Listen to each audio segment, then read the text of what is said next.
Bon, les filles, comme Aurélie l'a si bien dit, on va parler de multitasking et comment être sur plusieurs fronts.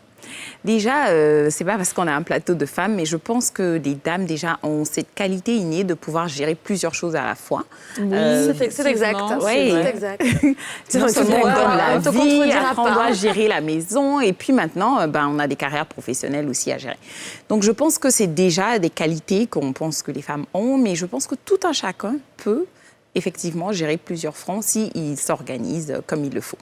Et donc, la clé, c'est vraiment de planifier.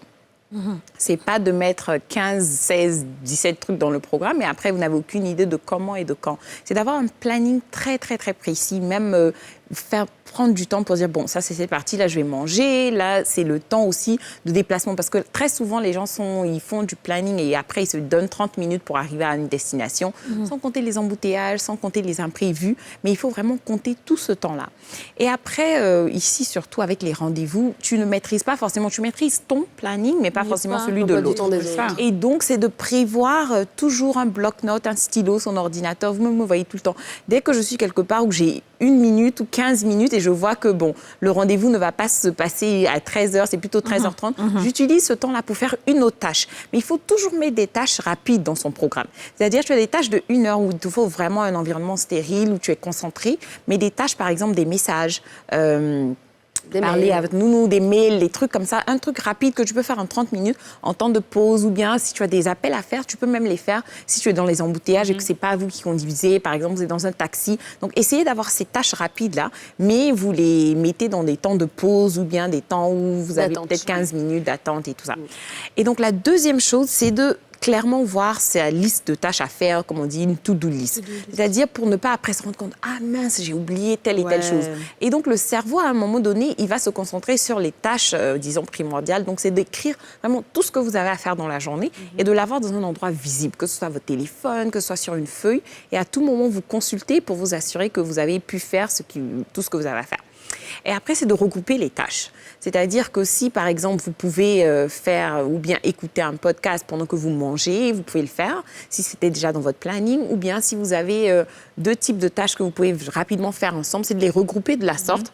Comme ça, vous n'êtes pas à tout moment, vous quittez d'un call, vous arrivez sur un mail. Et l'esprit aussi a besoin de se concentrer pendant 30 minutes avant de passer à autre chose. Donc, il faut prendre ce temps-là de faire chacune des tâches.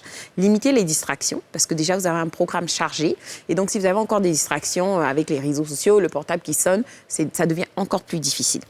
Après, il y a quelque chose qu'on oublie tout le temps, c'est vraiment de faire du self-care.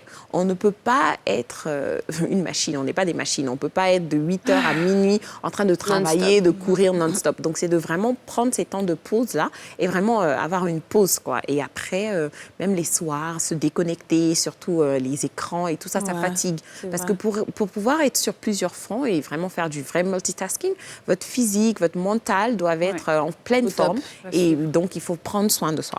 Et la dernière chose, c'est vraiment apprendre à dire non. On ne peut pas tout faire, on peut essayer. Moi, je suis ma multitasking, je veux tout faire en une journée, mais c'est vraiment que 24 heures. Et donc, quand vous ne pouvez pas, c'est de dire non et d'attendre le lendemain, c'est voilà.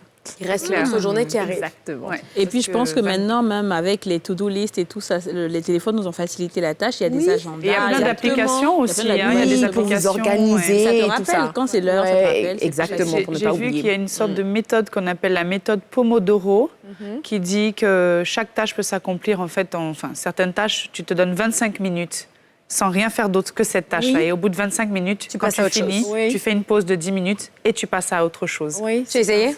Alors, non, pas encore. Mais j'ai vu, il y a seulement quelques jours, on en L'intention parle. était bonne. Oui, mais ça... Essayez. Oui, et ça va, au fait, avec le but de se concentrer sur quelque chose pendant 30 minutes. Parce C'est ça. qu'après ça, on devient un peu lent, le cerveau a besoin d'un répit C'est ça. et tout ça. Donc, c'est de ne pas avoir 4 heures où on se dit on va faire quelque chose. Après, on n'est Moi, pas clairement, des plus de 25 minutes. Ouais, Mon esprit, après, je suis peut-être là, mais je ne lis pas vraiment ou je suis ailleurs. Ouais. Mais ce que j'ai noté aussi, et je pense que ça, personnellement, c'est un peu... Je suis coupable de ce problème-là aussi, c'est le téléphone. C'est-à-dire que j'ai vraiment le réflexe De le prendre. De le prendre, mais pour oui, rien. moi aussi, Tu sais, je suis en train de faire quelque chose, personne ne m'a appelé rien. Oui, moi aussi. Et j'essaie d'arrêter. Ouais. Parfois, je le mets très loin, Ouais. ou je le mets dans mon sac. Une distraction. Moi, vraiment c'est ça. on vient Je le d'aller mets sur sur silence. Facebook. Ouais. Je vais sur Facebook rien. juste comme ça. en fait, Il vous n'y a savez pas ce de qu'il faut notification. Ce sont les notifications qu'il faut désactiver. Parce que dès que vous entendez un ting, vous vous dites... Quand ça commence, Voilà, dès et que puis vous après, commencez et vous perdez ouais, du tu temps. passes toute On la supprime les journée. notifications. Mais moi, on je le met l'éloigne sur personnellement. silence, on le met au loin et à un Ouais. moment donné, Donc ça physiquement, marche. vous pouvez l'éloigner, vous pouvez le retourner, ça ça. marche. Ça aussi, ne ça même pas marche. voir votre écran, ça vous permet de le mettre de côté. Et puis aussi maintenant avec les smartphones, vous pouvez mettre un temps. Moi, par exemple, toutes mes applications que j'utilise beaucoup, c'est-à-dire Exactement. WhatsApp, Instagram et tout, je mets 1 heure. Ah. Au bout d'1 heure, déjà inconsciemment, je me Ça sens arrête. même, genre, j'ai fait 1 heure quoi, sur Ouais. WhatsApp. C'est trop. Donc, immédiatement, j'essaie de me gronder pour ne Ça, c'est pas très bien, ça. trop Ah aller oui, c'est dessus. vrai. Ouais. C'est ça. Moi, c'est pareil, la nuit, je mets le Do not mode disturb, nuit. ouais, Do exactement. not disturb, où j'utilise plus mon téléphone Ouais, et pas même de les appels, notif et rien, tout. aucune notification. Moi, je mets juste silence, c'est tout. Mais après, quand Ouais, je passe c'est le bien, mail, tu vois. je vais prendre. Essaye. Mais je vais essayer ça, je vais faire ça parce que le téléphone me distrait trop. Oui, franchement. On va si. se blaguer. Ça fatigue. Hein. C'est notre Oui. deuxième bébé. C'est la première chose qu'on prend au matin au réveil. Exactement.